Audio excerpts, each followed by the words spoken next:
প্রিয় দর্শক, সবাইকে আমন্ত্রণ জানাচ্ছি মানি ম্যাটার্সে।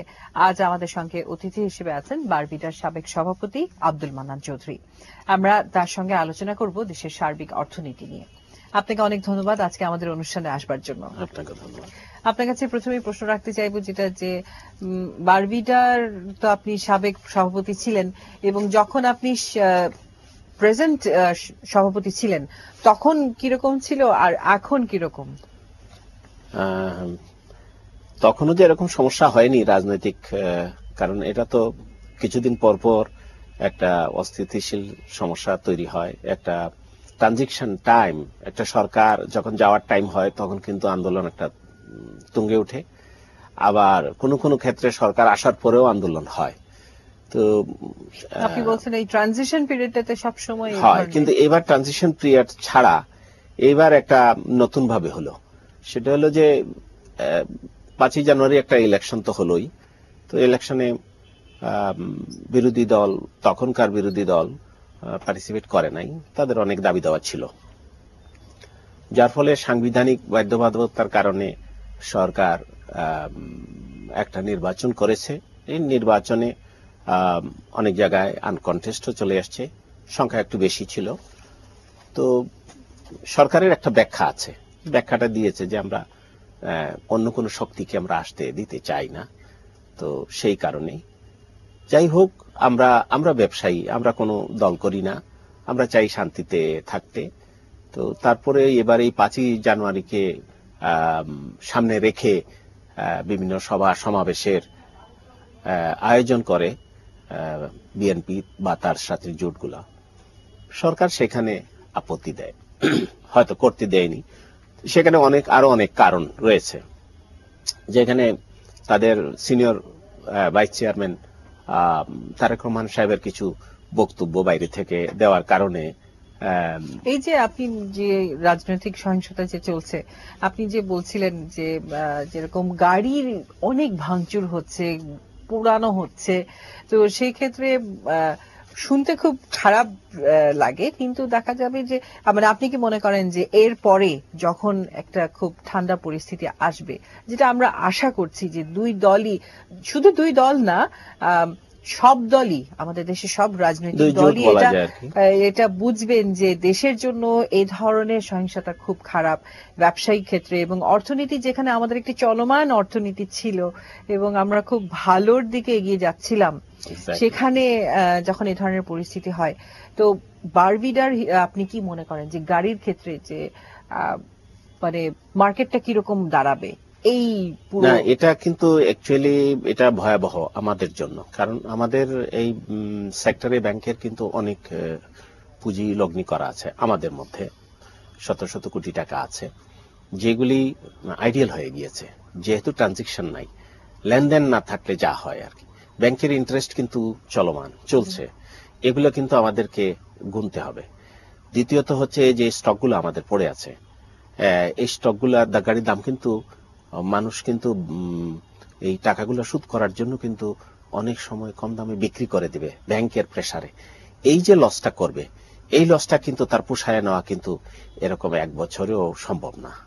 তো এটা আমাদের কাছে কাম্য নয়। আমরা কিন্তু মোটামুটি ভালো ছিল এই বছরটা নয়, আপনার গত বছর অর্থাৎ 14 সালটা কিন্তু গাড়ি ব্যবসার জন্য আস্তে আস্তে কিন্তু ভালো ছিল, সমস্যা ছিল না, এবং রাজনৈতিক অস্থিরতাও কিন্তু কম ছিল, প্রথম দিকে একটু থাকলেও পরে এগুলা স্টেবল হয়ে গিয়েছে।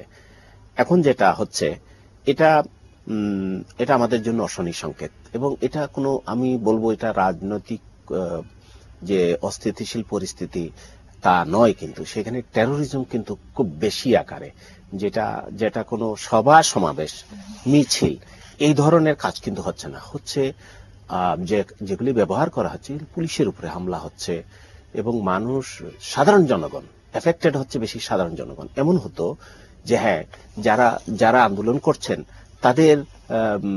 তাদের প্রতিদ্বন্দ্বী হচ্ছে সরকারের, তাদের উপরে তাদের আক্রোশটা থাকতে পারে, কিন্তু আক্রোশের শিকার হয়ে যাচ্ছে জনগণ, এবং এটা কিন্তু কাম্য না। এই জনগণ তো কোনো পার্টি করে না, এবং জনগণের কিন্তু পক্ষে এই কথা যে বলে। আপনার গাড়ি যে পোড়ানো হচ্ছে, আপনি কি মনে করেন যে তাতে কি মানুষের গাড়ি কেনা কমে যাবে?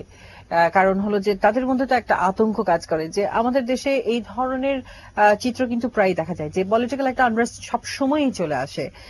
৩-৪ বছর পর পর যখনই সরকার চেঞ্জের সময় আসে, ইলেকশন হয়, তখনই একটু এই ধরনের ঝামেলা হয় এবং গাড়ি পোড়ানো সবচেয়ে আগে যেটা হয় যে কোনো ক্ষেত্রেই দেখা গেছে সহজ কাজ যে হলো সবচেয়ে প্রথম যেটা হয় যে মানুষের আক্রোশ যেন গাড়ির উপরে, গাড়ির উপরে, যে অ্যাক্সিডেন্ট হলো বা কোনো ধরনের গাড়ির দোষ না থাকলেও দুটো মানুষের মধ্যে ঝগড়া হলেই দেখা যায় গাড়ির উপরে আক্রোশটা গিয়ে পড়ে, গাড়ি ভাঙতে হবে। তো সেই ক্ষেত্রে আপনার কি মনে হয় যে মানুষের, যথার্থ বলেছেন আপনি কি মনে করেন যে গাড়ি কেনার প্রবণতাটা কি কমতে পারে? না, কমতে পারে, এটা ঠিক কমার।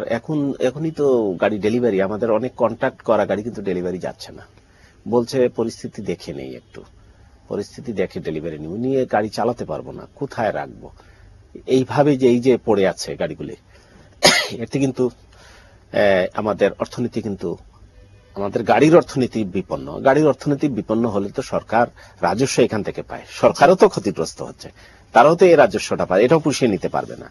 আর শুধু এই সেক্টর না, আরো তো অনেক সেক্টর রয়েছে, সবগুলি তো এখন ফ্রিজ হয়ে আছে।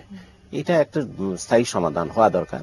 আর পরিস্থিতি স্থিতিশীল হয়ে গেলে গাড়ি বেচা কেনা হবে, কারণ গাড়ি তো প্রয়োজন।